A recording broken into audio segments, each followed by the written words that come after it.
बिहार के सीमावर्ती गांव बरहमपुर की पहचान थी उसका पुराना पीपल का पेड़ और उसके पीछे फैला एक घना डरावना जंगल। गांव वाले शाम ढलते ही वहां का रुख नहीं करते थे। कहा जाता था उस जंगल में झोखिनी नाम की एक आत्मा रहती है जो खूबसूरत औरत के रूप में नजर आती है और जो भी उसकी ओर आकर्षित होता है उसकी मौत निश्चित होती है। बरहमपुर गांव में रहने वाला राघव 20-22 साल का नौजवान शहर में पढ़ाई करता था, लेकिन इस बार दशहरा की छुट्टियों में वह गांव लौटा था। उसे इन बातों पर भरोसा नहीं था। भूत प्रेत जैसी कोई चीज नहीं होती, वह हमेशा कहता था। गांव में रातें जल्दी ढल जाती थी। चारों ओर सन्नाटा, दूर कहीं कुत्तों का भौंकना और हवा में सरसराते पेड़ों की आवाजें। राघव की मां शारदा उसे हमेशा चेतावनी देती थी, बेटा शाम के बाद जंगल की तरफ मत जाना, वहां कुछ अच्छा नहीं है। लेकिन राघव हंस देता, अम्मा आप भी ना पुरानी कहानियों पर यकीन करती हैं। एक रात राघव अपने दोस्तों के साथ गांव के बाहर वाले खेतों तक चला गया। मौसम में ठंडक थी, चांद पूरा था और खेतों के पार जंगल की काली परछाइयां डरावनी लग रही थी। राघव ने मजाक में कहा, चलो आज देखते हैं वो झोखिनी कहां है। दोस्त डर गए, पागल है क्या तू? पर जिज्ञासा ने राघव को रोकना मुश्किल कर दिया। वह अकेला आगे बढ़ गया। जंगल की मिट्टी गीली थी, पत्तों के नीचे कुछ हिल रहा था। जैसे जैसे वह अंदर गया माहौल बदलने लगा। हवा ठंडी पड़ गई, कानों में अजीब सी फुसफुसाहट सुनाई दी। राघव ने मोबाइल की टॉर्च ऑन की, पर रोशनी कुछ दूर तक ही गई। तभी सामने से एक महिला की आवाज आई, इतनी रात को अकेले कहां जा रहे हो? राघव ठिठक गया। उसने टॉर्च की रोशनी सामने डाली। वहां एक लंबी बेहद खूबसूरत औरत खड़ी थी। उसके बाल खुले थे, चेहरा फीका, लेकिन आंखों में अजीब चमक थी। वह मुस्कुरा रही थी। कौन कौन हो तुम? राघव ने हकलाते हुए पूछा। मुझे लोग झोखिनी कहते हैं। उसकी आवाज इतनी मीठी थी कि राघव जैसे सम्मोहित हो गया। वह धीरे धीरे उसके पास आई। उसकी चाल में अजीब आकर्षण था, जैसे जमीन पर पैर नहीं पड़ रहे हों। राघव पीछे हटना चाहता था, पर शरीर हिल नहीं रहा था। महिला बोली, डरो मत, मैं तुम्हें कोई नुकसान नहीं पहुंचाऊंगी, बस एक साथ चाहिए। अचानक हवा का झोंका उठा, पेड़ हिलने लगे, टॉर्च की रोशनी बुझ गई। अंधेरा, सिर्फ अंधेरा। फिर सुनाई दिया एक भयानक चीख और सब कुछ सन्नाटे में बदल गया। सुबह जब गांव वाले जंगल के पास गए तो उन्हें राघव का मोबाइल और उसकी चप्पलें मिली, लेकिन राघव कहीं नहीं था। उसकी मां शारदा बेसुध हो गई। लोग कहते हैं कि रात को अक्सर उसी जगह एक औरत दिखती है जो पेड़ के नीचे खड़ी होकर रोती रहती है, राघव मुझे छोड़कर मत जा। गांव में अफवाह फैल गई कि झोखिनी ने राघव को अपने साथ ले लिया, लेकिन कहानी यहीं खत्म नहीं होती। सुबह की पहली किरणों के साथ बरहमपुर गांव पर एक अजीब खामोशी छा गई थी। गांव के हर घर में एक ही चर्चा थी, राघव जंगल से वापस नहीं लौटा। उसकी मां शारदा देवी दरवाजे पर बैठी थी। सूजी हुई आंखों में बस उम्मीद बाकी थी। हर गुजरती घड़ी में उनकी सांसें भारी हो रही थी। गांव के लोग मान चुके थे कि राघव अब नहीं रहा, लेकिन शारदा को यकीन था कि उसका बेटा जिंदा है। वह रोज शाम उस पीपल के पेड़ के पास जाती, हाथ जोड़कर पुकारती, राघव मेरे लाल तू वापस आ जा। लेकिन जवाब में बस हवा का एक ठंडा झोंका आता, जिसमें पत्तों की सरसराहट सुनाई देती, जैसे कोई फुसफुसा रहा हो, अम्मा। गांव में डर फैलने लगा था। रात के समय कोई बाहर नहीं निकलता। लोगों ने कहना शुरू कर दिया कि झोखिनी अब राघव की आत्मा के साथ घूमती है। कई लोगों ने दावा किया कि उन्होंने आधी रात को पीपल के नीचे एक लड़की को बैठे देखा है।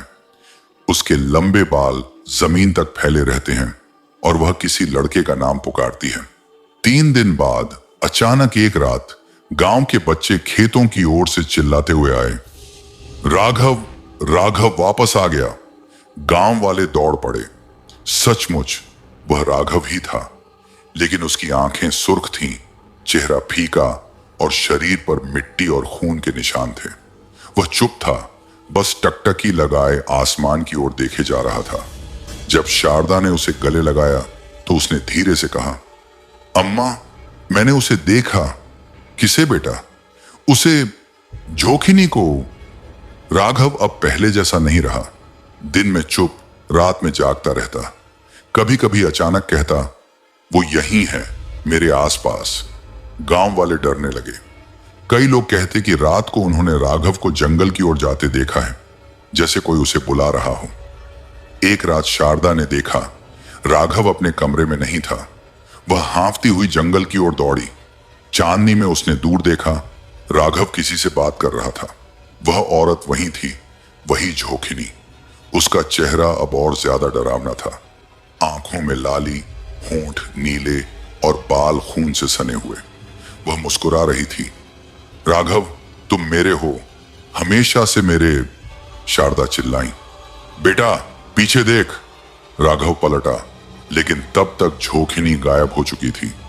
अचानक राघव जमीन पर गिर पड़ा और जोर से चिल्लाने लगा, अम्मा, वो अंदर है, वो मेरे अंदर है। उसके शरीर में ऐंठन शुरू हो गई। उसकी आंखें पलट गईं और आवाज किसी और की बन गई। इस औरत ने मुझे धोखा दिया था। अब मैं किसी को नहीं छोड़ूंगी। गांव के पुजारी पंडित हरिनारायण को बुलाया गया। उन्होंने शास्त्र खोले और मंत्र पढ़ना शुरू किया। कमरे की हवा भारी होने लगी। दिए खुद ब खुद बुझ गए। राघव की आवाज अब बदल चुकी थी। मैं जोखिनी हूं, मुझे मोक्ष नहीं मिला। मुझे दफनाने की जगह जलाया गया था। मैं जलती रही और उन्होंने हंसते हुए देखा। पंडित ने कांपते हुए पूछा, कौन थे वो? गांव के 3 आदमी। उन्होंने मेरी लाश छिपाई, मेरे गहने ले गए, मुझे जलाया बिना क्रिया किए। अब मैं हर उस खून से बदला लूंगी जो उनका है। शारदा सिहर उठी। राघव की नसें नीली पड़ चुकी थीं, जैसे शरीर में झड़ दौड़ गया हो। पंडित ने गंगा जल छिड़का। कमरे में तेज हवा चली और अचानक राघव का शरीर शांत हो गया। सबको लगा जैसे आत्मा चली गई, लेकिन उसी क्षण दीवार पर एक परछाई हिली, एक औरत की, जो धीरे धीरे दरवाजे से बाहर निकली और जंगल की ओर चली गई। पंडित ने कहा, वो अभी गई नहीं है, उसका अधूरा बदला बाकी है। अगले दिन सुबह गांव के 3 बूढ़े आदमी, वही जो उस जमाने में गांव के चौधरी हुआ करते थे, अपने घरों में मरे मिले। उनके चेहरे भय से जमे हुए थे और गले पर नाखूनों के गहरे निशान थे। लोगों ने कहा, जोखिनी ने अपना बदला पूरा कर लिया, लेकिन सच्चाई और गहरी थी। शाम को जब शारदा अपने आंगन में बैठी थीं, तब दरवाजे पर दस्तक हुई। उन्होंने दरवाजा खोला। राघव खड़ा था। चेहरे पर शांति थी, मुस्कुराहट थी। अम्मा, अब सब ठीक है। और वह धीरे धीरे धुएं की तरह गायब हो गया। शारदा जमीन पर गिर गई, आंखों से आंसू बह निकले। उनका बेटा अब आत्मा बन चुका था, लेकिन मुक्त था। रात में जब हवा चली तो पीपल के पेड़ के नीचे दिया अपने आप जल उठा। कहते हैं उस दिन के बाद जोखिनी कभी किसी को नहीं दिखी, लेकिन बरहमपुर के लोग आज भी रात को जंगल के उस रास्ते से नहीं गुजरते, क्योंकि कभी कभी अब भी हवा में एक मीठी आवाज सुनाई देती है, राघव, मेरे साथ चलो। बरहमपुर में जोखिनी की कहानी अब एक किंवदंती बन चुकी थी। लोग अब उस पीपल के पेड़ के नीचे फूल चढ़ाने से डरते नहीं थे, बल्कि उसे पवित्र मानने लगे थे। कहा जाता था कि उस जगह अब मोक्ष का वास है, लेकिन हर दास्तान की तरह यह कहानी भी पूरी नहीं थी। कुछ ऐसा बाकी था जो शारदा देवी ने किसी को नहीं बताया था। समय बीतता गया। 5 साल बाद बरहमपुर में एक नया परिवार आ बसा। एक स्कूल टीचर नवीन, उसकी पत्नी रितु और उनकी 8 साल की बेटी मीरा। उन्होंने गांव के बाहरी हिस्से में वही पुराना घर खरीदा जहां कभी राघव और शारदा रहते थे। घर जर्जर था, दीवारों में दरारें थीं, पर सस्ता था, इसलिए उन्होंने ले लिया। पहली रात सब ठीक थी, लेकिन अगली रात जब रितु रसोई में थी, उसे किसी के गाने की आवाज सुनाई दी। मीरा के कमरे से धीमी धीमी धुन आ रही थी। राघव, मेरे साथ चलो। वह घबरा कर दौड़ी। कमरे में मीरा अकेली थी, लेकिन उसके सामने जमीन पर मिट्टी से कोई नाम लिखा था, राघव। रितु ने सोचा मीरा ने खेल खेल में लिखा होगा, पर अगली सुबह जब उसने पूछा तो मीरा ने मासूमियत से कहा, मां, वो आंटी ने लिखा था जिनके बाल बहुत लंबे हैं। नवीन ने हंसकर टाल दिया, बच्चों की कल्पना है। पर उसी रात जब वह सोने जा रहा था, उसे खिड़की से बाहर कुछ दिखा। एक औरत जिसके बाल जमीन तक लटक रहे थे। वह बस एक तक घर की ओर देख रही थी। अगली सुबह घर के दरवाजे पर राख का निशान था, जैसे कोई हाथ जला हुआ वहां रख गया हो। धीरे धीरे अजीब घटनाएं बढ़ने लगी। मीरा आधी रात को नींद में चलने लगी। कभी वह बाहर चली जाती और पेड़ के नीचे जाकर खड़ी हो जाती। वो मुझे बुलाती है मम्मा। रितु डरने लगी। वह गांव की बुजुर्ग महिला गायत्री बुआ के पास गई, जो पहले शारदा की पड़ोसी थी। बुआ ने सुनते ही माथे पर हाथ रख लिया। बेटी, तुम उस घर में क्यों आई? वहां तो झोंकिनी का साया आज भी मंडराता है। रितु ने घबराकर पूछा। पर वो तो मोक्ष पा चुकी थी ना, बुआ ने धीमी आवाज में कहा। उसका शरीर तो गया, पर उसकी आत्मा अधूरी रह गई। वो अब किसी ऐसे शरीर की तलाश में है जो उसकी कहानी को पूरा करे। रात को रितु ने मीरा के कमरे में कैमरा लगाया। अगली सुबह जब उसने फुटेज देखी तो उसका खून जम गया। कैमरे में दिखा, रात 2:15 पर मीरा उठी, खिड़की की ओर चली और हवा में किसी से बात करने लगी। फिर पीछे से एक काली परछाई आई और उसकी गर्दन पर हाथ रख दिया। मीरा मुस्कुरा रही थी। रितु चीख पड़ी और उसी वक्त कमरे में हवा का झोंका चला। दरवाजा अपने आप बंद हो गया और टीवी पर स्क्रीन झिलमिलाई।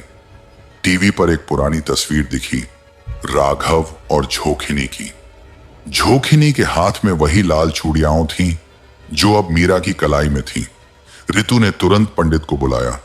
पंडित हरिनारायण अब बूढ़े हो चुके थे, लेकिन उन्होंने आते ही पहचान लिया, यह वही श्राप है। झोंकिनी लौट आई है। उन्होंने कहा, वो अब इस बच्ची के शरीर में प्रवेश कर चुकी है। मंत्रोच्चारण शुरू हुआ। मीरा का शरीर कांपने लगा। उसकी आंखें लाल हो गईं।